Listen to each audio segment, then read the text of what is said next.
You've visualized, you said the affirmations, you're doing all the things, but nothing's showing up. Why? Because there's one missing piece and no one talks about it. It's not the vision board, it's not repeating mantras all day. The missing piece is your emotional signature. You don't get what you want, you get what you are.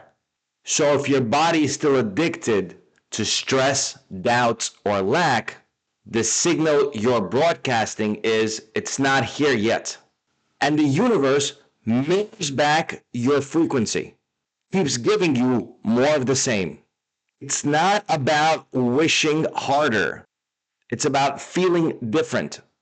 When you align your thoughts and emotions into a coherent state, that's when manifestation becomes effortless.